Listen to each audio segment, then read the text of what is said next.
Hoje é dia 26, quinta-feira, e esse é o nosso quarto editorial do dia. Pessoal, espero que o áudio esteja bom para vocês e a gente está tentando trazer um conteúdo de muita relevância.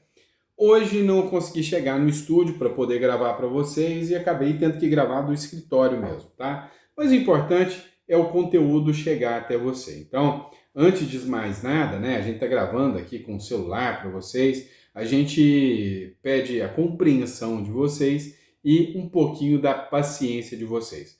Mas vamos lá, pessoal. Hoje o dia está repleto de informação importante. Tem, por exemplo, né, um ponto aqui bem grave.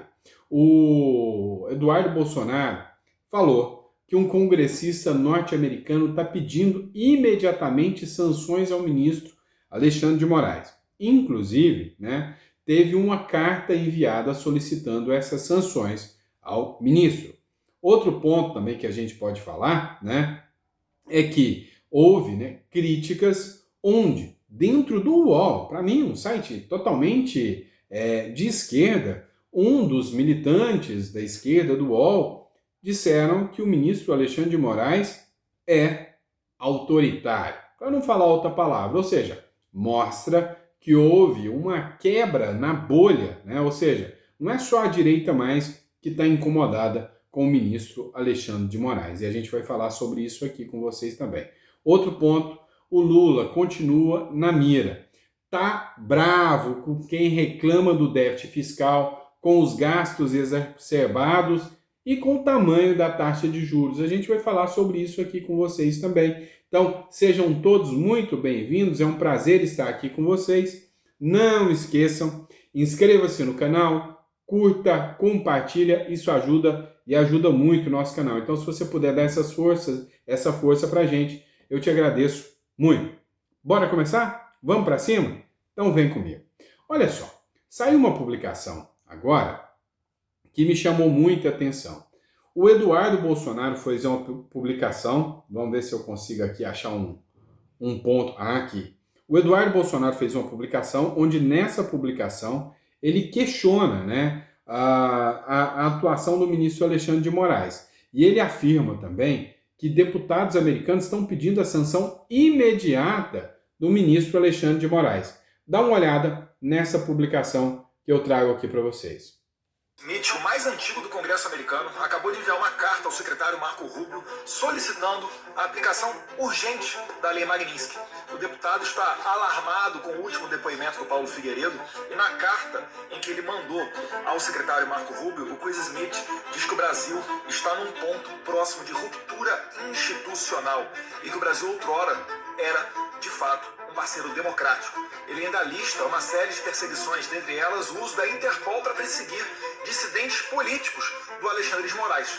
Vale lembrar, Moraes, que sempre tem o respaldo de Lula, que inclusive colocou Itamaraty à disposição do Moraes nesse aparato de perseguição internacional. A coisa está ficando cada vez mais séria e a gente realmente aguarda uma sanção rápida do governo norte-americano, não somente, que já seria suficiente, para resguardar a questão de direitos humanos no Brasil, mas também para proteger o próprio Estados Unidos, que tem sido palco para essas ações do Moraes, que não se resumem apenas a cercear as plataformas como a Rumble, a Truth Social, dentre outras, né? Não apenas a censurar empresas americanas, mas também perseguir cidadãos americanos e pessoas que estão dentro do solo dos Estados Unidos. Deus quiser, a gente está muito próximo de colocar um freio no maior ditador que a minha geração já viu. Do Chris Smith, o mais...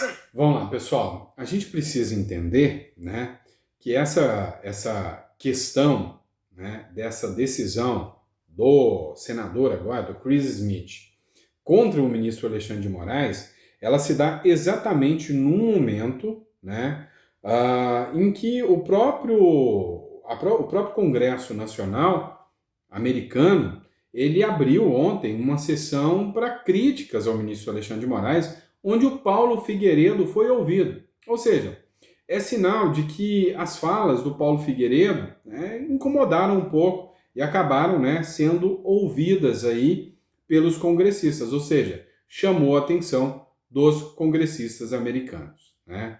Vamos lá, pessoal. Outro ponto que a gente vai falar com vocês agora é do nível que o Brasil está chegando também, né? Literalmente, o Brasil quebrou. Olha essa matéria aqui da Folha de São Paulo, que diz o seguinte: aviões da FAB para autoridades ficam sem combustível e ministros fazem fila para voar. Que grande dia, né? Grande dia. O Brasil quebrando, os ministros literalmente não têm dinheiro, né, para viajar de aviãozinho da FAB e estão tendo que voar de voo comercial. Já é grave que é nós que temos que pagar, né, para essa turma ficar viajando de voo comercial. Mas já está acabando a mamata. Ou seja, quando você põe uma pessoa perdulária, uma pessoa que não sabe literalmente cuidar do dinheiro do povo, é isso que acontece. Dá uma olhada aqui na publicação, inclusive, teve uma publicação no UOL, do Bruno Zambelli, sobre essa situação. Daqui que saiu da Mônica Bergamo há pouco, dizendo que os aviões da FAB ficaram sem combustível.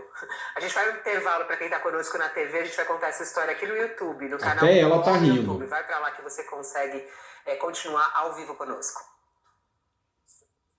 Olha só essa história aqui, ó. Acabou de sair na nossa rainha, a Mônica Bergamo. Aliás, a Mônica Bergamo mandou um beijo para nossa audiência. Ela não pôde estar conosco hoje aqui, mas ela mandou um beijo para nossa audiência, que a gente está sempre conectadinhos aqui com ela. Bom, ela acabou de trazer essa notícia dizendo que aviões da FAB para autoridades ficam sem combustível e ministros fazem fila para voar. É a crise chegando nas Forças Armadas. A penúria das Forças Armadas em 2025 já está obrigando ministros do governo Lula a encararem a dura realidade da fila dos aeroportos brasileiros.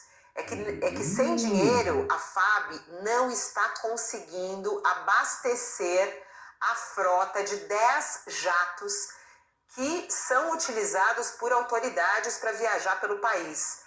Falta verba para manutenção também dos aviões da FAB. Olha essa notícia que está na página do UOL neste momento, também no jornal Folha de São Paulo, da coluna da Mônica Bergamo, falando sobre a crise financeira nas Forças Armadas, atingindo os aviões da FAB e atingindo assim as autoridades brasileiras que têm que ir para os aeroportos para pegar voo comum.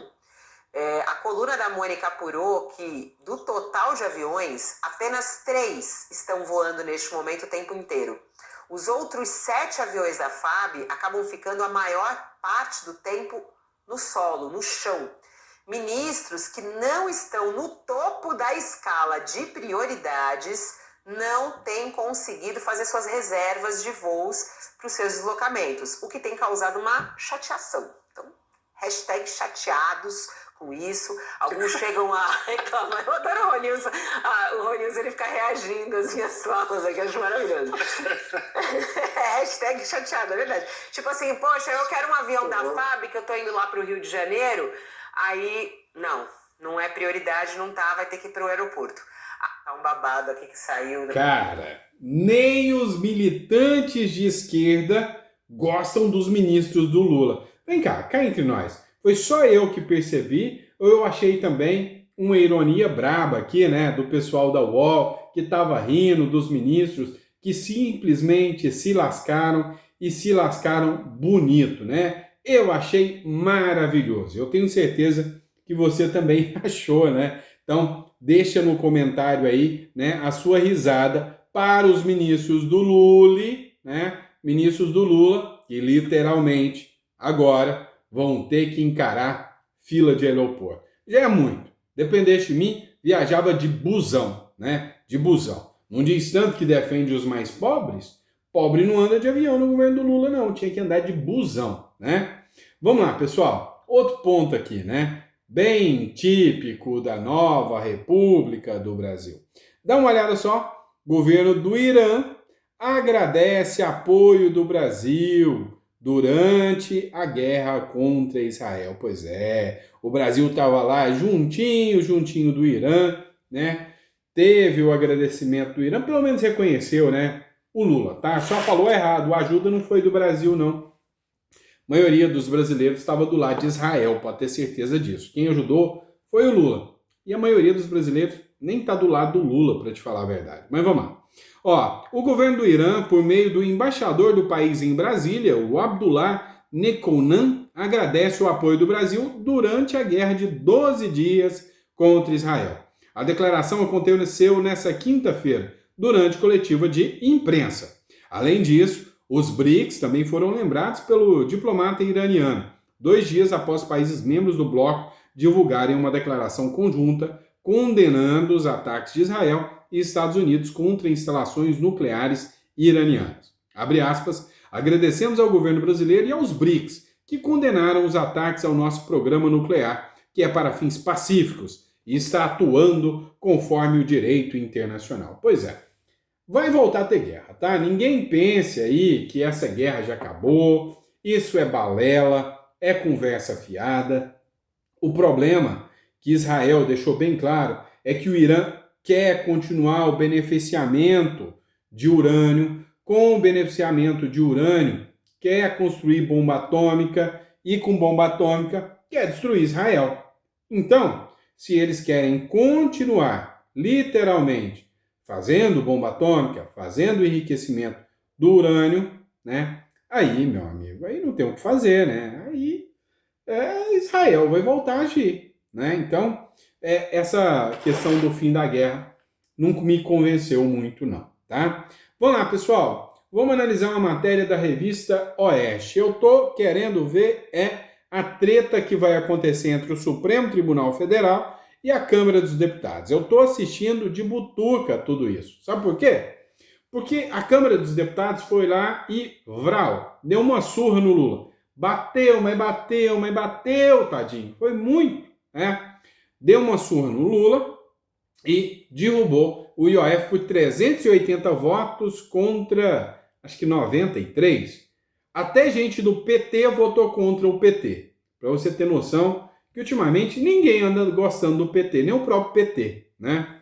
Olha só, durante entrevista à CNN Brasil, nessa quinta-feira, o ministro Gilmar Mendes, do Supremo Tribunal Federal, disse ver, abre aspas, precedentes, fecha aspas, para a judicialização da questão que envolve o IOF. Vai caçar briga com a Câmara, hein? Vai humilhar a Câmara dos Deputados mais uma vez, hein? E a Câmara dos Deputados vai ficar calada mais uma vez, hein? Será? Na noite de ontem, o Congresso Nacional derrubou o decreto do governo Lula que aumentava o imposto. Por isso, integrantes do Executivo, entre eles Fernando Haddad, passaram a considerar um apelo ao STF. Vem cá, se realmente isso acontecer, né? Literalmente, se acontecer um avanço contra o Congresso no STF, pode baixar as portas, pode fechar o Congresso, que ele não tem serventia não, entrega tudo para o STF, tá? Deixa que o STF, a gente vai ter três poderes, o S, o T e o F, né? 3 poderes independentes entre si, nem isso, né? Ah, gente, aí é brincadeira, né? Vamos lá, outra questão aqui. Deltan Dallagnol tá todo feliz hoje, né? Saiu um vídeo onde os comentaristas do UOL, onde os militantes do UOL falaram uma coisinha aqui sobre um certo ministro do Supremo Tribunal Federal. Será que foi elogio? Porque o pessoal do UOL é militante pra caramba de esquerda. Tudo que o Alexandre de Moraes faz, para eles, é perfeito, é impecável, é inquestionável. Será que dessa vez foi assim também? Dá uma olhada nesse vídeo aqui com o Deltan Dallagnol. Acompanha comigo. Vamos lá? Senta na sua cadeira para assistir isto aqui que é imperdível. O UOL, que é o portal mais esquerdista do Brasil, chamou Moraes de... rufem os tambores, de... ditador. Como é que o senhor analisa essa decisão do Alexandre de Moraes? Foi um erro na sua análise ou não? Ele tem uma razão de proibir filmagens e a gravação da agremiação. Eu acho que definir com 3 palavras. Primeira, censura. Segunda, ilegalidade. Terceira, incoerência. Ou seja, ele transforma o processo em secreto. Não é só secreto para as partes interessadas. Isso é absurdo, é censura, é ilegalidade. As pessoas não têm mais direito a saber das divergências e como irão se comportar aqueles que são colocados em confronto. Gente, é simplesmente um absurdo que a gente tenha que ficar o dia inteiro falando isso aqui, que o processo é público, que os atos do Estado devem ter transparência, que a sociedade é interessada em saber o que acontece lá dentro. E a situação fica ainda pior quando a gente lembra desse encontro aqui, ó. Lembra desse encontro aqui, ó? Em que o ministro Barroso falou pro Pedro Vaca, que veio pro Brasil a partir da OEA investigar a censura no Brasil. E aí, o Barroso disse que lá no STF tudo é feito com a mais absoluta transparência, quando na verdade é o contrário.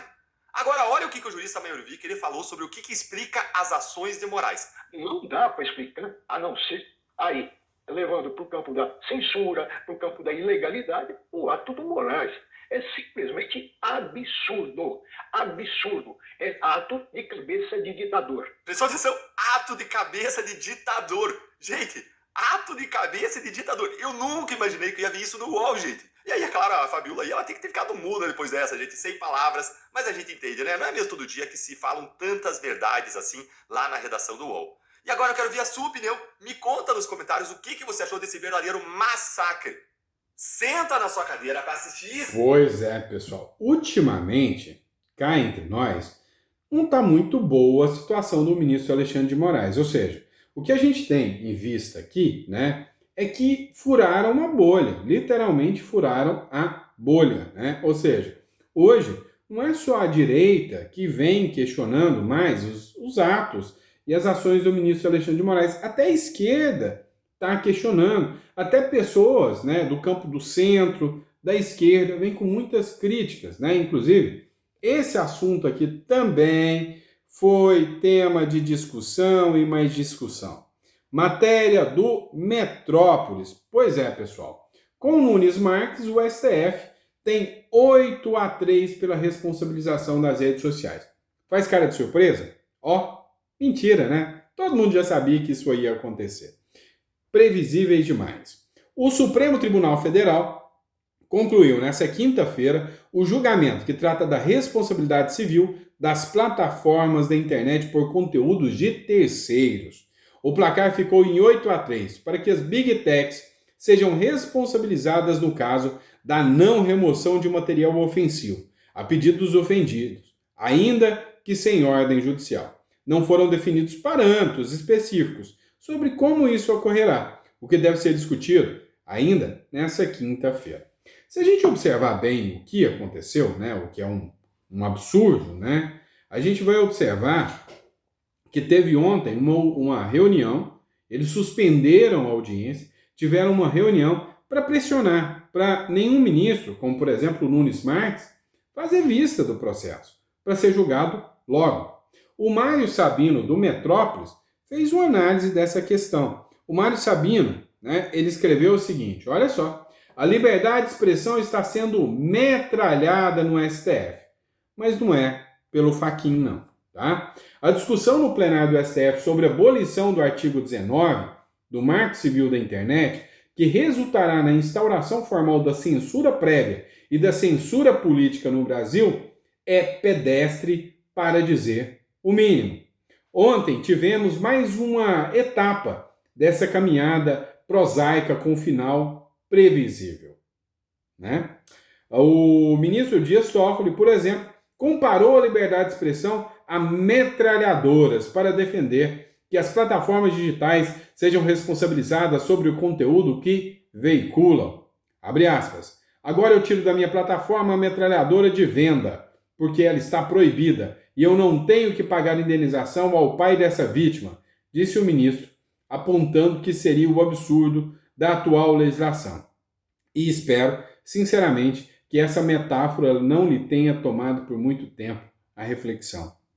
Vocês sabem de que ele chamou o Toffoli aqui, né? Sinceramente, vocês sabem muito bem do que ele chamou o Dias Toffoli, né? Vamos lá. Falando sobre o IOF, vamos falar um pouquinho mais sobre isso. Matéria do Metrópolis também. Para a ala do governo, o Congresso ter retirado o IOF foi bom. Ter derrubado o IOF, pelo menos surgiu uma narrativa para o governo Lula. Apesar do fracasso que foi, né? Tem até umas imagenzinhas que eu vou colocando para você. Apesar do fracasso que foi, né? Ou seja, da surra que o Lula levou lá da turma lá do Congresso Nacional, alguns integrantes do PT, da ala do PT, dizem que o Lula agora pode ter a seguinte narrativa, que o Lula queria taxar os mais ricos, queria pegar os mais ricos E o Congresso Nacional malvadão defendeu os mais ricos e colocou, né, os pobres em vulnerabilidade.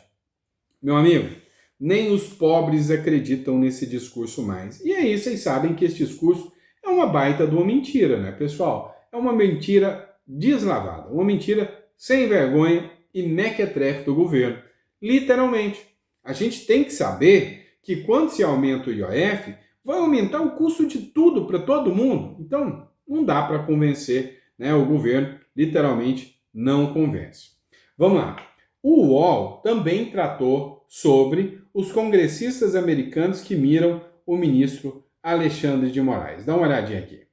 Terminada a guerra, os bolsonaristas radicados aqui nos Estados Unidos que estão nessa campanha há coisa de 6 meses aí por sanções, né, da gestão Donald Trump contra o ministro Alexandre de Moraes voltaram a campo. O entendimento deles é que se abriu novamente uma janela aí de oportunidade, de atenção e de prioridade para que a administração volte a olhar para o Brasil, para a América Latina e enfim, finalmente concretize essas sanções. E a gente lembra aqui, para quem nos assiste, que em maio, no fim de maio, o secretário de Estado, Marco Rubio, chegou a dizer publicamente que havia uma grande possibilidade de que essas sanções, que são chamadas de Magnitsky, fossem realmente aplicadas contra o juiz, contra o ministro do Supremo Tribunal Federal, Alexandre de Moraes. O que são essas sanções Magnitsky, né? Elas são um instrumento extremamente poderoso dos Estados Unidos, criado para punir graves violadores dos direitos humanos internacionalmente, que basicamente fazem o seguinte: impõem restrições à entrada da pessoa no território americano, dizer, não vai poder mais entrar, não vai poder ficar, enfim, impõe congelamento de qualquer propriedade ou valores, enfim, dessa pessoa nos Estados Unidos, mas o mais importante é proíbe transações bancárias, financeiras dessa pessoa com qualquer instituição financeira ou bancária que atue nos Estados Unidos, o que é virtualmente quase todas, né? O Banco do Brasil atua nos Estados Unidos, as bandeiras Visa, Mastercard, que todo mundo usa no cartão de crédito operam aqui. Então, enfim, na prática, como um especialista me disse, uma camisa de força financeira. É uma camisa de força financeira. Cara, vocês vão ficar bravos comigo se eu falar que eu gostei dessas duas matérias do UOL? Uma, que eles riram, né, dos ministros do Lula, porque vão ter que pegar fila no aeroporto. Eu ri, gostei, achei boa demais. E dessa menina aqui também, que eu não sei o nome dela, né, vou até olhar, eu acho que é Mariana, o nome dela, da colunista, disse que é uma camisa de força financeira. O termo foi excelente, tá? Camisa de força me agradou bastante. O termo que você utilizou. Achei bem pertinente, né? Vamos lá. Outra matéria aqui, ó. Mauro Cid, advogado de Bolsonaro, queria defesa conjunta. Muito cuidado nessa hora, muita preocupação nessa hora, porque isso aqui, tá? Essa publicação guarda, vamos dizer assim, uma armadilha, né? O ex-ajudante de ordens Mauro Cid afirmou em depoimento à Polícia Federal que integrantes da defesa do ex-presidente Jair Bolsonaro procuraram membros da família dele, entre eles a esposa, para articular uma defesa conjunta e obter informações sobre a delação premiada afirmada. O depoimento foi prestado nesta terça-feira, no âmbito do inquérito das investigações, que investiga uma suposta tentativa de obstrução das investigações sobre a tentativa de golpe de Estado, além de negar que tenha usado as redes sociais da esposa para se comunicar com o advogado do ex-assessor Marcelo Câmara. Cid rejeitou outros pontos abordados pela PF. Resumindo aqui, mentiu na cara dura. Disse que a conta no Instagram, em nome da esposa dele, não foi acessada por ele. E que as mensagens que o Marcelo Kuntz tinha lá, né, o Kuntz, o advogado, né, do Marcelo Câmara, quer dizer, era mentira.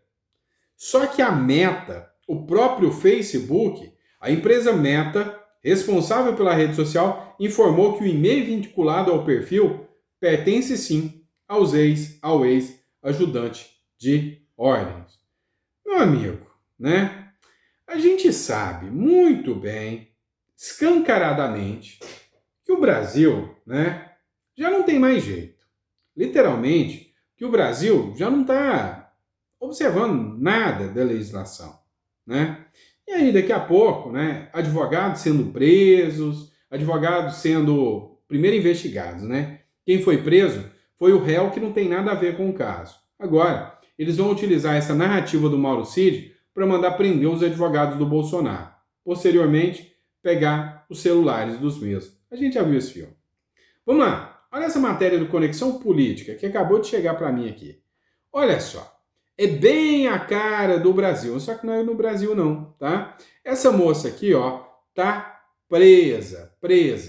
A justiça venezuelana condenou o jovem a 10 anos de prisão por questionar o regime de Maduro. Ela é uma ameaça à democracia. Ainda bem que ela não usou batom, né? Aqui a gente está melhor que a Venezuela. Aqui a gente dá 14 anos, né? Vocês entenderam. A justiça da Venezuela condenou a jovem Melis Oropesa, de 25 anos, a 10 anos de prisão, por, segundo a corte, incitar ódio, após uma publicação crítica nas redes sociais contra uma militante chavista.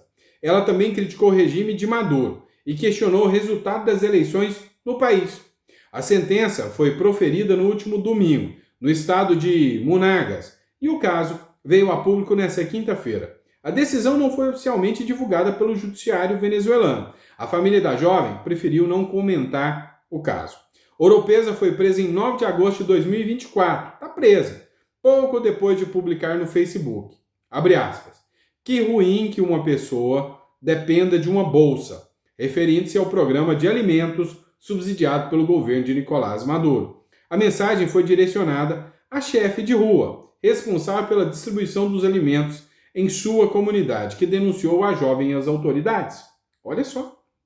Ela reclamou o Bolsa Família deles. É uma bolsa que o governo dá para a gente ainda manter-se do lado do ditador Nicolás Maduro. A condenação ocorreu no contexto da Lei contra o Ódio, aprovada em 2017 pela Assembleia Nacional Constituinte, controlada pelo chavismo e denunciada por organizações de direitos humanos como instrumento de repressão à dissidência. Não, mas é só impressão. Está na mais pura democracia. O Lula fala até que o Maduro é um homem bom, né? Vamos lá, pessoal.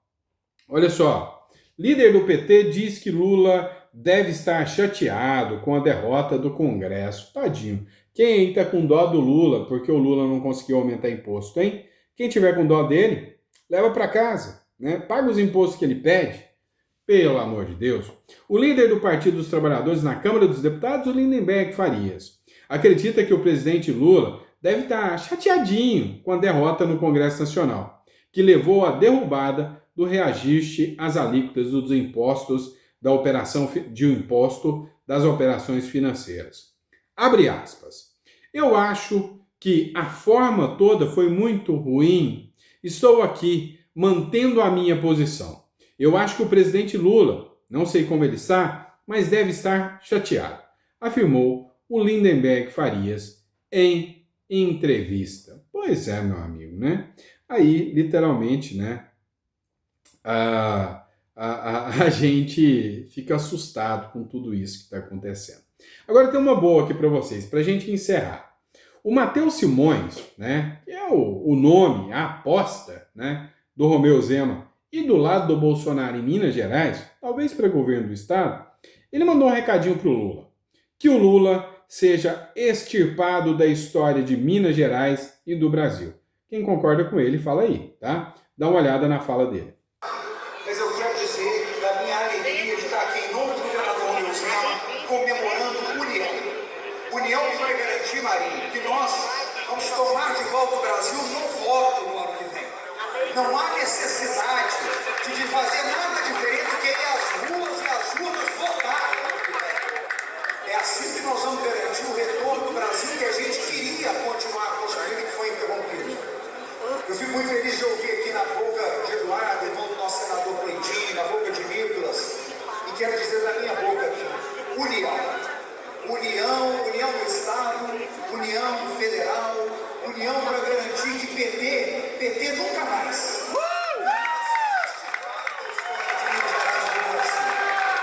Queria dizer, presidente Bolsonaro, que estamos com o senhor desde manhã, quando o senhor chegou, fico comovido por ver. Como é que o senhor vem a Belo Horizonte, uma semana que o senhor devia estar em casa descansando? Perguntei a ele. Michel está achando o que disso? Está me xingando, né? Michel tem razão, o presidente devia estar em casa descansando, mas não está. Está aqui porque precisa deixar um recado para cada um de vocês. O Brasil continua precisando do nosso esforço e da nossa atenção. Presidente, conte conosco para que a gente mantenha o PT e a esquerda longe do poder, porque eles destroem tudo por onde passam. Nós somos um exemplo disso. Conte com Minas Gerais, conte com o meu centro, conte comigo. Obrigado, senhores. Eu vou ser rápido. Pois é, quem gostou do discurso dele aí, fala, eu fiquei até o final, gostei do discurso. E é isso, pessoal, muito obrigado, né? Espero que o áudio tenha ficado satisfatório para você aqui no nosso canal, tá? Estou gravando aqui, usando aqui na verdade estou gravando do tablet, não é nem do celular, estou usando o celular para trazer o conteúdo para vocês. Mas a gente volta amanhã de manhã, com tudo adequado, com tudo certinho, direto para um conteúdo bem preparado para vocês. Obrigado por tudo, pela confiança, pela credibilidade e até o próximo editorial.